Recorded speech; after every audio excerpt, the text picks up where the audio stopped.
नमस्कार साथियों, आप सुन रहे हैं मुंशी प्रेमचंद जी की कहानियां। आज की कहानी पर्वत यात्रा। प्रातः काल मुँह गुलाबाज खां ने नमाज पढ़ी, कपड़े पहने और महरी से किराए की गाड़ी लाने को कहा। शीरी बेगम ने पूछा, आज सवेरे सवेरे कहाँ जाने का इरादा है? गुल, जरा छोटे साहब को सलाम करने जाना है। शीरी, तो पैदल क्यों नहीं चले जाते? कौन बड़ी दूर है? गुल, जो बात तुम्हारी समझ में ना आए उसमें जबान न खोला करो। शीरी, पूछती तो हूं पैदल चले जाने में क्या हरज है? गाड़ी वाला 1 रुपए से कम न लेगा। गुल हंसकर, हुक्काम किराया नहीं देते। उसकी हिम्मत है कि मुझसे किराया मांगे। चालान करवा दूं। शीरी, तुम तो हाकिम भी नहीं हो, तुम्हें वह क्यों ले जाने लगा? गुल, हाकिम कैसे नहीं हूं? हाकिम के क्या सींगपूंछ होती है जो मेरे नहीं है? हाकिम को दोस्त हाकिम से कम रोब नहीं रखता। अहमक नहीं हूं कि 100 काम छोड़कर हुक्काम की सलामी बजाया करती हूं। यही इसी की बरकत है कि पुलिस माल दीवानी के अहलकार मुझे झुक झुक कर सलाम करते हैं। थानेदार ने कल जो सौगात भेजी थी वह किस लिए? मैं उनका दामाद तो नहीं हूं। सब मुझसे डरते हैं। इतने में महरी एक तांगा लाई। खां साहब ने फौरन साफा बांधा और चले। शीरी ने कहा, अरे तो पान तो खाते जाऊं। गुल, हां लाओ, हाथ में मेहंदी भी लगा दो। अरे नेक बख्त, हुक्काम के सामने पान खाकर जाना बेअदबी है। शीरी, आओगे कब तक? खाना तो ही खाओगे। गुल, तुम मेरे खाने की फिक्र न करना, शायद कुंवर साहब के यहाँ चला जाऊं। कोई मुझे पूछे तो कहला देना बड़े साहब से मिलने गए हैं। खां साहब आकर तांगे पर बैठे। तांगे वाले ने पूछा, हुजूर कहाँ चलूं? गुल, छोटे साहब के बंगले पर। सरकारी काम से जाना है। तांगे, हुजूर को वहां कितनी देर लगेगी? गुल, यह मैं कैसे बता दूं? यह तो हो नहीं सकता कि साहब मुझसे बार बार बैठने को कहे और मैं उठकर चला आऊं। सरकारी काम है, न जाने कितनी देर लगे। बड़े अच्छे आदमी है बेचारे। मजाल नहीं कि जो बात कह दूं उससे इनकार कर दे। आदमी को गरूर न करना चाहिए। गरूर करना शैतान का काम है। मगर कई थानेदारों से जवाब तलब कर चुका हूं। जिसको देखा कि रियाया को ईजा पहुंचाता है उसके पीछे पड़ जाता हूं। तांगे, हुजूर पुलिस बड़ा अधेर करती है। जब देखो बेगार, कभी आधी रात को बुला भेजा, कभी फजर को। मरे जाते हैं हुजूर। उस पर हर मोड़ पर सिपाहियों को पैसे चाहिए। न दे तो झूठा चालान कर दें। गुल, सब जानता हूं जी, अपनी झोपड़ी में बैठा सारी दुनिया की सैर किया करता हूं। वही बैठे बैठे बदमाशों की खबर लिया करता हूं। देखो, तांगे को बंगले के भीतर न ले जाना। बाहर फाटक पर रोक देना। तांगे, अच्छा हुजूर। अच्छा, अब देखिए वह सिपाह मोड़ पर खड़ा है। पैसे के लिए हाथ फैलाएगा। न दूं तो ललकारेगा। मगर आज कसम कुरान की, तकासा जवाब दे दूंगा। हुजूर बैठे है तो क्या कर सकता है? गुल, नहीं नहीं, जरा सी बात पर मैं इन छोटे आदमियों से नहीं लड़ता। पैसे दे देना। मैं तो पीछे से बचा की खबर लूंगा। मुअत्तल न करा दूं तो सही। दूगदू गाली गलौज करना, इन छोटे आदमियों के मुंह लगना मेरी आदत नहीं। तांगे वाले को भी यह बात पसंद आई। मोड़ पर उसने सिपाही को पैसे दे दिए। तांगा साहब के बंगले पर पहुंचा। खां साहब उतरे और जिस तरह कोई शिकारी पैर दबा दबाकर चौकन्नी आंखों से देखता हुआ चलता है, उसी तरह आप बंगले के बरामदे में जाकर खड़े हो गए। बैरा बरामदे में बैठा था। आपने उसे देखते ही सलाम किया। बैरा, हुजूर तो अंधेर करते हैं। सलाम हमको करना चाहिए और आप पहले ही हाथ उठा देते हैं। गुल अजी इन बातों में क्या रखा है? खुदा की निगाह में सब इंसान बराबर है। बैरा हुजूर को अल्लाह सलामत रखें, क्या बात कही है। हक तो यह है पर आदमी अपने को कितना भूल जाता है। यहाँ तो छोटे छोटे अमले भी इंतजार करते रहते हैं कि यह हाथ उठावें। साहब को इत्तला कर दूं? गुल आराम में हो तो रहने दो, अभी ऐसी कोई जल्दी नहीं। बैरा जी नहीं हुजूर, हाजिरी पर से तो कभी के उठ चुके, कागज वागज पढ़ते होगे। गुल अब इसका तुम्हें अख्तियार है, जैसा मौका हो वैसा करो। मौकाम हल पहचानना तुम ही लोगों का काम है। क्या हुआ, तुम्हारी लड़की तो खैरियत से है ना? बैरा हाँ हुजूर, अब बहुत मजे में है। जब से हुजूर ने उसके घर वालों को बुलाकर डांट दिया है, तब से किसी ने चू भी नहीं किया। लड़की हुजूर की जान माल को दुआ देती है। बैरे ने साहब को खां साहब की इत्तला की और एक क्षण में खां साहब जूते उतार कर साहब के सामने जा खड़े हुए और सलाम करके फर्श पर बैठ गए। साहब का नाम काटन था। काटन ओ। यह आप क्या करता है? कुर्सी पर बैठिए, कुर्सी पर बैठिए। काटन नहीं नहीं, आप हमारा दोस्त है। खां हुजूर चाहे मेरे को आफताब बना दें, पर मैं तो अपनी हकीकत समझता हूँ। बंदा उन लोगों में नहीं है जो हुजूर के करम से 4 हरफ पढ़कर जमीन पर पावन नहीं रखते और हुजूर लोगों की बराबरी करने लगते हैं। काटन खां साहब, आप बहुत अच्छे आदमी हैं। हम आज के 5वें दिन नैनीताल जा रहा है। वहां से लौटकर आपसे मुलाकात करेगा। आप तो कई बार नैनीताल गया होगा। अब तो सब रईस लोग वहां जाता है। खां साहब नैनीताल क्या, बरेली तक भी न गए थे, पर इस समय कैसे कह देते कि मैं वहां कभी नहीं गया। साहब की नजरों से गिर न जाते। साहब समझते कि यह रईस नहीं, कोई चरकटा है। बोले हाँ हुजूर, कई बार हो आया हूं। काटन आप कई बार हो आया है? हम तो पहली दफा जाता है। सुना बहुत अच्छा शहर है। खां बहुत बड़ा शहर है हुजूर, मगर कुछ ऐसा बड़ा भी नहीं है। काटन आप कहाँ ठहरता? वहां होटलों में तो बहुत पैसा लगता है। खां मेरी हुजूर न पूछें, कभी कहीं ठहर गया, कभी कहीं ठहर गया। हुजूर के अकबाल से सभी जगह दोस्त है। काटन आप वहां किसी के नाम चिट्ठी दे सकता है कि मेरे ठहरने का बंदोबस्त कर दें।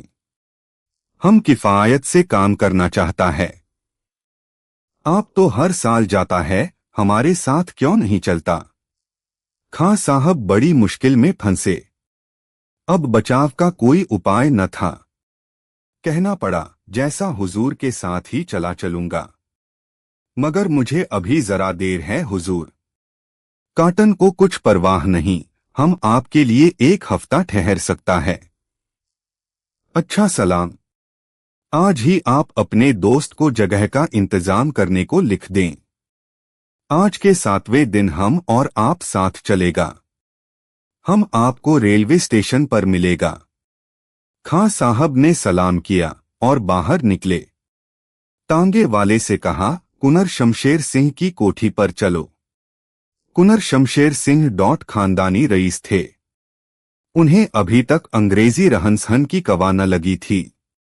10 बजे दिन तक सोना, फिर दोस्तों और मुसाहिबों के साथ गपशप करना, 2 बजे खाना खाकर फिर सोना, शाम को चौक की हवा खाना और घर आकर 12-1 बजे तक किसी परी का मुजरा देखना, यही उनकी दिनचर्या थी। दुनिया में क्या होता है, इसकी उन्हें कुछ खबर न होती थी। या हुई भी तो सुनी सुनाई। खां साहब उनके दोस्तों में थे। जिस वक्त खां साहब कोठी में पहुंचे 10 बज गए थे, कुंवर साहब बाहर निकल आए थे, मित्रगण जमा थे। खां साहब को देखते ही कुंवर साहब ने पूछा, कहिए खां साहब किधर से? खां साहब जरा साहब से मिलने गया था। कई दिन बुला बुला भेजा, मगर फुर्सत ही न मिलती थी। आज उनका आदमी जबरदस्ती खींच ले गया। क्या करता, जाना ही पड़ा। कहाँ तक बेरुखी करूं। कुनर यार, तुम न जाने अफसरों पर क्या जादू कर देते हो कि जो आता है तुम्हारा दम भरने लगता है। मुझे वह मंत्र क्यों नहीं सिखा देते। खां, मुझे खुद ही नहीं मालूम कि क्यों हुक्काम मुझ पर इतने मेहरबान रहते हैं। आपको यकीन न आवेगा, मेरी आवाज सुनते ही कमरे के दरवाजे पर आकर खड़े हो गए और ले जाकर अपनी खास कुर्सी पर बैठा दिया। कुनर, अपनी खास कुर्सी पर? खां, हाँ साहब, हैरत में आ गया, मगर बैठना ही पड़ा। फिर सिगार मंगवाया, इलायच, मेवे, चाय सभी कुछ आ गए। यूं कहिए कि खासी दावत हो गई। यह मेहमानदारी देखकर मैं दंग रह गया। कुनर, तो वह सब दोस्ती भी करना जानते हैं। खां, अजी दूसरा क्या खां के दोस्ती करेगा। अब हद हो गई कि मुझे अपने साथ नैनीताल चलने को मजबूर किया। कुनर, सच? खां, कसम कुरान की। हैरान था कि क्या जवाब दूं, मगर जब देखा कि किसी तरह नहीं मानते तो वादा करना ही पड़ा। आज ही के दिन कूच है। कुनर, क्यों यार, मैं भी चला चलूं तो क्या हरज है। खां, सुभान अल्लाह, इससे बढ़कर क्या बात होगी।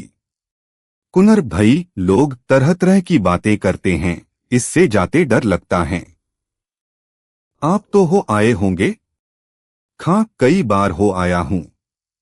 हाँ, इधर कई साल से नहीं गया। कुनर, क्यों साहब, पहाड़ों पर चढ़ते चढ़ते दम फूल जाता होगा। राधाकांत व्यास बोले, धर्मावतार, चढ़ने को तो किसी तरह चढ़ भी जाए पर पहाड़ों का पानी ऐसा खराब होता है कि एक बार लग गया तो प्राण ही लेकर छोड़ता है। बद्रीनाथ की यात्रा करने जितने यात्री जाते हैं उनमें बहुत कम जीते लौटते हैं और संग्रहणी तो प्राय सभी को ही जाती है। कुनर खां, सुना तो हमने भी है कि पहाड़ों का पानी बहुत लगता है। लाला सुखदयाल ने हामी भरी, गोसाई जी ने भी तो पहाड़ के पानी की निंदा की है। लागत अति पहाड़ का पानी, बड़ दुख होत न जाई बखानी। खां, तो यह इतने अंग्रेज वहां क्यों जाते हैं साहब। ये लोग अपने वक्त के लुकमान हैं। इनका कोई काम मसलहत से खाली नहीं होता। पहाड़ों की सैर से कोई फायदा न होता तो क्यों जाते, जरा यह तो साचिए। व्यास, यही सोच सोचकर तो हमारे रईस अपना सर्वनाश कर रहे हैं। उनकी देखी देखी धन का नाश, धर्म का नाश, बल का नाश होता चला जाता है, फिर भी हमारी आंखें नहीं खुलती। लाला, मेरे पिताजी एक बार किसी अंग्रेज के साथ पहाड़ पर गए। वहां से लौटे तो मुझे नसीहत की कि खबरदार, कभी पहाड़ पर न जाना। आखिर कोई बात देखी होगी, जमी तो यह नसीहत की। वाजिद हुजूर, खां साहब जाते हैं, जाने दीजिए, आपको मैं जाने की सलाह न दूंगा। जरा सोचिए, कोसों की चढ़ाई, फिर रास्ता इतना खतरनाक कि खुदा की पनाह। जरा सी पगडंडी और दोनों तरफ कोसों का खड्डा। नीचे देखा और थरथराकर आदमी गिर पड़ा और जो कहीं पत्थरों में आग लग गई तो चलिए वारा न्यारा हो गया। जलभुन के कबाब हो गए। खां, और जो लाखों आदमी पहाड़ पर रहते हैं। वाजिद, उनकी और बात है भाई साहब। खां, और बात कैसी। क्या वे आदमी नहीं हैं। वाजिद, लाखों आदमी दिन भर हल जोतते हैं, फावड़े चलाते हैं, लकड़ी फाड़ते हैं, आप करेंगे। है आप में इतनी दम, हुजूर उस चढ़ाई पर चढ़ सकते हैं। खां, क्यों नहीं टट्टुओं पर जाएंगे। वाजिद, टट्टुओं पर 6 कोस की चढ़ाई, होश की दवा कीजिए। कुनर, टट्टुओं पर मई हमसे न जाया जाएगा। कहीं टट्टू भड़के तो कहीं के न रहे। लाला, गिरे तो हड्डियां तक न मिले। व्यास, प्राण तक चूर चूर हो जाए। वाजिद, खुदाबंद, एक जरा सी ऊंचाई पर से आदमी देखता है तो कांपने लगता है, न कि पहाड़ की चढ़ाई। कुनर, वहां सड़कों पर इधर उधर ईंट या पत्थर की मुंडेर नहीं बनी हुई हैं। वाजिद खुदाबंद, मंजिलों के रास्ते में मुंडेर कैसी। कुनर, आदमी का काम तो नहीं है। लाला, सुना वहां घेघा निकल आता है। कुनर, अरे भाई यह बुरा रोग है। तब मैं वहां जाने का नाम भी न लूंगा। खां, आप लाल साहब से पूछें कि साहब लोग जो वहां रहते हैं उनको घेघा क्यों नहीं हो जाता। लाला, वह लोग ब्रांडी पीते हैं। हम और आप उनकी बराबरी कर सकते हैं भला। फिर उनका अकबाल। वाजिद, मुझे तो यकीन नहीं आता कि खां साहब कभी नैनीताल गए हों। इस वक्त डींग मार रहे हैं। क्यों साहब, आप कितने दिन वहां रहे। खां, कोई 4 बरस तक रहा था। वाजिद, आप वहां किस मोहल्ले में रहते थे। खां गड़बड़ाकर, जी मैं। वाजिद, आखिर आप 4 बरस कहाँ रहे। खां, देखिए याद आ जाए तो कहूं। वाजिद, जाइए भी। नैनीताल की सूरत तक तो देखी नहीं, गप हाँक दी कि वहां 4 बरस तक रहे। खां, अच्छा साहब, आप ही का कहना सही। मैं कभी नैनीताल नहीं गया। बस अब तो आप खुश हुए। कुनर, आखिर आप क्यों नहीं बताते कि नैनीताल में आप कहाँ ठहरे थे। वाजिद, कभी गए हों तब न बताएं। खां, कह तो दिया कि मैं नहीं गया, चलिए छुट्टी हुई। अब आप फरमाइए कुनर साहब, आपको चलना है या नहीं। ये लोग जो कहते हैं सब ठीक है। वहां घेघा निकल आता है, वहां का पानी इतना खराब है कि डॉट खाना बिल्कुल नहीं हजम होता। वहां हर रोज 10-5 आदमी खड्ड में गिरा करते हैं। अब आप क्या फैसला करते हैं। वहां जो मजे है वह यहाँ ख्वाब में भी नहीं मिल सकते। जिन हुक्काम के दरवाजे पर घंटों खड़े रहने पर भी मुलाकात नहीं होती, उनसे वहां 24 घंटों खड़े रहने पर भी मुलाकात नहीं होती। उनसे वहां 24 घंटों का साथ रहेगा। मिसों के साथ झील में सैर करने का मजा अगर मिल सकता है तो वहीं अजी सैकड़ों अंग्रेजों से दोस्ती हो जाएगी। 3 महीने वहां रहकर आप इतना नाम हासिल कर सकते हैं जितना यहां जिंदगी भर भी न होगा। बस और क्या कहूं। कुनर, वहां बड़े बड़े अंग्रेजों से मुलाकात हो जाएगी। खां, जनाब, दावतों के मारे आपको दम मारने की मोहलत न मिलेगी। कुनर, जी तो चाहता है कि एक बार देख ही आएं। खां, तो बस तैयारी कीजिए। सभाजन ने जब देखा कि कुनर साहब नैनीताल जाने के लिए तैयार हो गए तो सबके सब हाँ में हाँ मिलाने लगे। व्यास पर्वत कंदराओं में कभी कभी योगियों के दर्शन हो जाते हैं। लाला, हाँ साहब, सुना है 200-200 साल के योगी वहां मिलते हैं। जिसकी ओर एक बार आंख उठाकर देख लिया उसे चारों पदार्थ मिल गए। वाजिद, मगर हुजूर चलें तो इस ठाठ से चलें कि वहां के लोग भी कहें कि लखनऊ के कोई रईस आए हैं। लाला, लक्ष्मी हथिनी को जरूर ले चलिए। वहां कभी किसी ने हाथी की सूरत काहे को देखी होगी। जब सरकार सवार होकर निकलेंगे और गंगाजमुनि हौदा चमकेगा तो लोग दंग हो जाएंगे। व्यास, एक डंका भी हो तो क्या पूछना। कुनर, नहीं साहब, मेरी सलाह डंके की नहीं है। देश देखकर भेष बनाना चाहिए। लाला, खां, डंके की सलाह तो मेरी भी नहीं है, पर हाथी के गले में घंटा जरूर हो। खां, जब तक वहां किसी दोस्त को तार दे दीजिए कि एक पूरा बंगला ठीक कर रखे। छोटे साहब को भी उसी में ठहरा लेंगे। कुनर, वह हमारे साथ क्यों ठहरने लगे। अफसर है। खां, उनको लाने का जिम्मा हमारा। खींच खींचकर किसी न किसी तरह ले ही आऊंगा। कुनर, अगर उनके साथ ठहरने का मौका मिले तब तो मैं समझूं नैनीताल का जाना पारस हो गया। 1 हफ्ता गुजर गया। सफर की तैयारियां हो गई। प्रात काल काटन साहब का खत आया कि आप हमारे यहाँ आएंगे या मुझसे स्टेशन पर मिलेंगे। कुनर साहब ने जवाब लिखवाया कि आप इधर ही आ जाइएगा। स्टेशन का रास्ता इसी तरफ से है। मैं तैयार रहूंगा। यह खत लिखवाकर कुंवर साहब अंदर गए तो देखा कि उनकी बड़ी साली रामेश्वरी देवी बैठी हुई है। उन्हें देखकर बोली, क्या आप सचमुच नैनीताल जा रहे हैं? कुंवर, जी हाँ, आज रात की तैयारी है। रामेश्वरी, अरे आज ही रात को? यह नहीं हो सकता, कल बच्चा का मुंडन है। मैं एक न मानूंगी। आप ही न होगे तो लोग आकर क्या करेंगे? कुंवर, तो आपने पहले ही क्यों न कहला दिया? पहले से मालूम होता तो मैं कल जाने का इरादा ही क्यों करता? रामेश्वरी, तो इसमें लाचारी की कौन सी बात है? कल न सही 2-4 दिन बाद सही। कुंवर साहब की पत्नी सुशीला देवी बोली, हाँ और क्या, 2-4 दिन बाद ही जाना क्या साइट तली है? कुंवर, छोटे साहब से वादा कर चुका हूं, वह रात ही को मुझे लेने आएंगे। आखिर वह अपने दिल में क्या कहेंगे?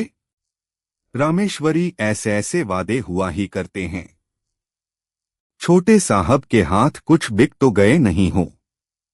कुंवर, मैं क्या कहूं कि कितना मजबूर हूं, बहुत लज्जित होना पड़ेगा। रामेश्वरी, तो गया जो कुछ है वह छोटे साहब ही हैं, मैं कुछ नहीं। कुंवर, आखिर साहब से क्या कहूं, कौन बहाना करूं? रामेश्वरी, कह दो कि हमारे भतीजे का मुंडन है, हम 1 सप्ताह तक नहीं चल सकते, बस छुट्टी हुई।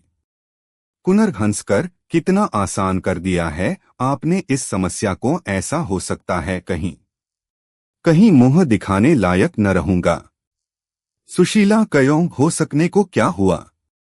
तुम उसके गुलाम तो नहीं हो? कुंवर, तुम लोग बाहर तो निकलती बैठती नहीं हो, तुम्हें क्या मालूम कि अंग्रेजों के विचार कैसे होते हैं? रामेश्वरी, अरे भगवान, आखिर उसके कोई लड़का बाला है या निगोड़ नाठा है? त्योहार और व्यवहार हिंदू मुसलमान सबके यहाँ होते हैं। कुंवर, भई हमसे कुछ करते धरते नहीं बनता। रामेश्वरी, हमने कह दिया, हम जाने नहीं देंगे। अगर तुम चले गए तो मुझे बड़ा रंज होगा। तुम ही लोगों से तो महफिल की शोभा होगी, और अपना कौन बैठा हुआ है? कुंवर, अब तो साहब को लिख भेजने का भी मौका नहीं है, वह दफ्तर चले गए होंगे। मेरा सब असबाब बंध चुका है, नौकरों को पेशगी रुपया दे चुका कि चलने की तैयारी करें। अब कैसे रोक सकता हूं? रामेश्वरी, कुछ भी हो, जाने न पाओगे। सुशीला, 2-4 दिन बाद जाने में ऐसी कौन सी बड़ी हानि हुई जाती है? वहां कौन लड्डू धरे हुए है? कुंवर साहब बड़े धर्म संकट में पड़े, अगर नहीं जाते तो छोटे साहब से झूठे पड़ते हैं। वह अपने दिल में कहेंगे कि अच्छे बेहुदे आदमी के साथ पाला पड़ा। अगर जाते हैं तो स्त्री से बिगाड़ होती हैं, साली मुंह फुलाती है। इसी चक्कर में पड़े हुए बाहर आए तो मियां वाजिद बोले, हुजूर इस वक्त कुछ उदास मालूम होते हैं। व्यास, मुद्रा तेजहीन हो गई है। कुंवर, भई कुछ न पूछो, बड़े सकंट में हूं। वाजिद, क्या हुआ हुजूर, कुछ फरमाइए तो। कुंवर, यह भी एक विचित्र ही देश है। व्यास, धर्मावतार, प्राचीन काल से यह ऋषियों की तपोभूमि है। लाला, क्या कहना है, संसार में ऐसा देश दूसरा नहीं। कुंवर, जी हाँ, आप जैसे गौखे और किस देश में होंगे। बुद्धि तो हम लोगों को भी छू नहीं गई। वाजिद, हुजूर अक्ल के पीछे तो हम लोग लठ लिए फिरते हैं। व्यास, धर्मावतार, कुछ कहते नहीं बनता, बड़ी हीन दशा है। कुंवर नैनीताल जाने को तैयार था। अब बड़ी साली कहती है कि मेरे बच्चे का मुंडन है, मैं न जाने दूंगी। चले जाओगे तो मुझे रंज होगा। बतलाइए अब क्या करूं? ऐसी मूर्खता और कहां देखने में आएगी? पूछो, मुंडन नाई करेगा, नाचतमाशा देखने वालों की शहर में कमी नहीं। एक मैं न हूंगा न सही, मगर उनको कौन समझाए। व्यास, दीनबंधु नारीहठ तो लोक प्रसिद्ध ही है। कुंवर, अब यह सोचिए कि छोटे साहब से क्या बहाना किया जाएगा। वाजिद बड़ा नाजुक मामला पड़ा हुजूर। लाला हाकिम का नाराज हो जाना बुरा है। वाजिद हाकिम मिट्टी का भी हो फिर भी हाकिम ही है। कुनर मैं तो बड़ी मुसीबत में फंस गया। लाला हुजूर अब बाहर न बैठे। मेरी तो यही सलाह है। जो कुछ सिर पर पड़ेगी हम ओढ़ लेंगे। वाजिद अजी पसीने की जगह खून गिरा देंगे। नमक खाया है कि दिल लगी है। लाला खां मुझे भी यही मुनासिब मालूम होता है। आप लोग कह दीजिए बीमार हो गए हैं। अभी यही बातें हो रही थी कि खिदमतगार ने आकर हांफते हुए कहा, सरकार को आया है। कौन सरकार का बुलावत है? कुनर कौन है पूछा नहीं। खिद डॉट को रंगरेज है सरकार, लालालाल मुंह हैं, घोड़ा पर सवार है। कुनर कहीं छोटे साहब तो नहीं हैं? भई मैं तो भीतर जाता हूं। अब आबरू तुम्हारे हाथ है। कुनर साहब ने तो भीतर घुसकर दरवाजा बंद कर लिया। वाजिदली ने खिड़की से झांकर देखा तो छोटे साहब खड़े थे। हाथ पांव फूल गए। अब साहब के सामने कौन जाए? किसी की हिम्मत नहीं पड़ती। एक दूसरे को ठेल रहा है। लाला बढ़ जाओ वाजिदली। देखो क्या कहते हैं। वाजिद आप ही क्यों नहीं चले जाते? लाला आदमी ही तो वह भी हैं, कुछ खा तो न जाएगा। वाजिद तो चले क्यों नहीं जाते? काटन साहब 2-3 मिनट खड़े रहे। अब यहां से कोई न निकला तो बिगड़कर बोले, यहां कौन आदमी है? कुनर साहब से बोलो काटन साहब खड़ा है। मियां वाजिद बौखलाए हुए आगे बढ़े और हाथ बांधकर बोले, खुदावंद कुनर साहब ने आज बहुत देर से खाना खाया तो तबीयत कुछ भारी हो गई है। इस वक्त आराम में हैं, बाहर नहीं आ सकते। काटन वह तुम यह क्या बोलता है? वह तो हमारे साथ नैनीताल जाने वाला था। उसने हमको खत लिखा था। वाजिद हाँ हुजूर जाने वाले तो थे पर बीमार हो गए। काटन बहुत रंज हुआ। वाजिद हुजूर इत्तफाक है। काटन हमको बहुत अफसोस है। कुनर साहब से जाकर बोलो हम उनको देखना मांगता है। वाजिद हुजूर बाहर नहीं आ सकते। काटन कुछ परवाह नहीं, हम अंदर जाकर देखेंगा। कुनर साहब दरवाजे से चिमटे हुए काटन साहब की बातें सुन रहे थे। नीचे की सांस नीचे थी, ऊपर की ऊपर। काटन साहब को घोड़े से उतरकर दरवाजे की तरफ आते देखा तो गिरते पड़ते दौड़े और सुशीला से बोले, दुष्ट मुझे देखने घर में आ रहा है। मैं चारपाई पर ले जाता हूं, चटपट लिहाफ निकलवाओ और मुझे उड़ा दो। 10-5 शीशियां लाकर इस गोलमेज पर रखवा दो। इतने में वाजिदली ने द्वार खटखटाकर कहा, महरी दरवाजा खोल दो, साहब बहादुर कुनर साहब को देखना चाहते हैं। सुशीला ने लिहाफ मांगा पर गर्मी के दिन थे, जोड़े के कपड़े संदूकों में बंद पड़े थे। चटपट संदूक खोलकर 2-3 मोटे मोटे लिहाफ लाकर कुनर साहब को ओढ़ा दिए। फिर आलमारी से कई शीशियां और कई बोतल निकालकर मेज पर चुन दिए और महरी से कहा, जाकर किवाड़ खोल दो, मैं ऊपर चली जाती हूं। काटन साहब ज्यों ही कमरे में पहुंचे, कुनर साहब ने लिहाफ से मुंह निकला लिया और कराहते हुए बोले, बड़ा कष्ट है हुजूर, सारा शरीर फूंका जाता है। काटन आप दोपहर तक तो अच्छा था, खां साहब हमसे कहता था कि आप तैयार हैं, कहाँ दर्द है? कुनर हुजूर पेट में बहुत दर्द है। बस यही मालूम होता है कि दम निकल जाएगा। काटन हम जाकर सिविल सर्जन को भेज देता है। वह पेट का दर्द अभी अच्छा कर देगा। आप घबराएं नहीं, सिविल सर्जन हमारा दोस्त है। काटन चला गया तो कुनर साहब फिर बाहर आ बैठे। रोजा बख्शाने गए थे, नमाज गले पड़ी। अब यह फिक्र पैदा हुई कि सिविल सर्जन को कैसे टाला जाए। कुनर भई यह तो नई बला गले पड़ी। वाजिद कोई जाकर खां साहब को बुला लाऊं। कहना अभी चलिए, ऐसा न हो कि वह देर करें और सिविल सर्जन यहाँ सिर पर सवार हो जाए। लाला, सिविल सर्जन की फीस भी बहुत होगी। कुनर, अजी तुम्हें फीस की पड़ी है, यहाँ जान आफत में है। अगर 100-200 देकर गला छूट जाए तो अपने को भाग्यवान समझूं। वाजिदली ने फिटन तैयार कराई और खां साहब के घर पहुंचे। देखाते वह असबाब बंधवा रहे थे। उनसे सारा किस्सा बयान किया और कहा अभी चलिए, आपको बुलाया है। खां, मामला बहुत टेढ़ा है, बड़ी दौड़ धूप करनी पड़ेगी। कसम खुदा की, तुम सबके सब गर्दन मार देने के लायक हो। जरा सी देर के लिए मैं टल क्या गया कि सारा खेल ही बिगाड़ दिया। वाजिद, खां साहब हमसे तो उड़िए नहीं। कुनर साहब बौखलाए हुए हैं।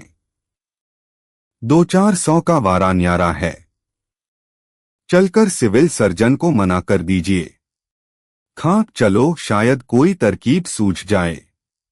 दोनों आदमी सिविल सर्जन की तरफ चले। वहां मालूम हुआ कि साहब कुनर साहब के मकान पर गए हैं। फौरन फिटन घुमा दी और कुनर साहब की कोठी पर पहुंचे। देखा तो सर्जन साहब एनेमा लिए हुए कुनर साहब की चारपाई के सामने बैठे हुए हैं। खां, मैं तो हुजूर के बंगले से चला आ रहा हूं। कुंवर साहब का क्या हाल है? डॉक्टर, पेट में दर्द है, अभी पिचकारी लगाने से अच्छा हो जाएगा। कुनर, हुजूर अब दर्द बिल्कुल नहीं है। मुझे कभी कभी यह मर्ज हो जाता है और आप ही आप अच्छा हो जाता है। डॉक्टर, ओ आप डरता है। डरने की कोई बात नहीं है, आप 1 मिनट में अच्छा हो जाएगा। कुनर, हुजूर मैं बिल्कुल अच्छा हूं, अब कोई शिकायत नहीं है। डॉक्टर, डरने की कोई बात नहीं, यह सब आदमी यहां से हट जाए, हम 1 मिनट में अच्छा कर देगा। खां साहब ने डॉक्टर से कान में कहा, हुजूर अपनी रात की डबल फीस और गाड़ी का किराया लेकर चले जाएं, इन रईसों के फेर में न पड़े, यह लोग 12 महीने इसी तरह बीमार रहते हैं। 1 हफ्ते तक आकर देख लिया कीजिए। डॉक्टर साहब की समझ में यह बात आ गई। कल फिर आने का वादा करके चले गए। लोगों के सिर से बला टली। खां साहब की कारगुजारी की तारीफ होने लगी। कुनर, खां साहब आप बड़े वक्त पर काम आए, जिंदगी भर आपका एहसान मानूंगा। खां, जनाब 200 चटाने पड़े। कहता था छोटे साहब का हुक्म है, मैं बिला पिचकारी लगाए न जाऊंगा। अंग्रेजों का हाल तो आप जानते हैं, बात के पक्के होते हैं। कुनर, यह भी कह दिया न कि छोटे साहब को मेरी बीमारी की इत्तला कर दें और कह दें वह सफर करने लायक नहीं है। खां, हाँ साहब, और रुपए दिए किस लिए? क्या मेरा कोई रिश्तेदार था? मगर छोटे साहब को होगी बड़ी तकलीफ। बेचारे ने आपको बंगले के आसरे पर होटल का इंतजाम भी न किया था। मामला बेढब हुआ। कुनर, तो भई मैं क्या करता, आप ही सोचिए। खां, यह चाल उल्टी पड़ी। जिस वक्त काटन साहब यहां आए थे, आपको उनसे मिलना चाहिए था।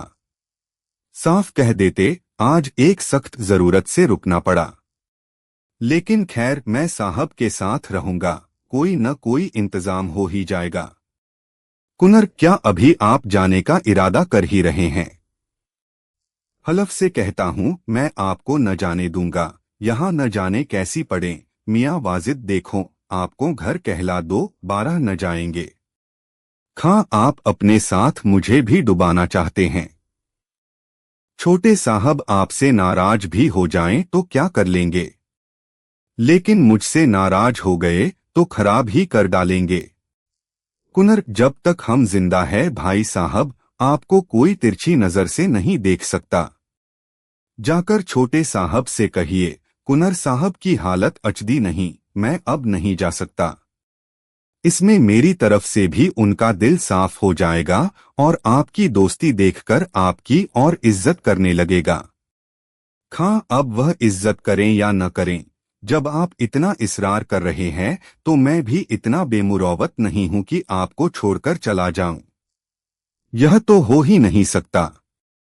जरा देर के लिए घर चला गया, उसका तो इतना तावान देना पड़ा, नैनीताल चला जाऊं तो शायद कोई आपको उठा ही ले जाए। कुनर मजे से 2-4 दिन जलसे देखेंगे, नैनीताल में यह मजे कहाँ मिलते। व्यास जी अब तो यूं नहीं बैठा जाता।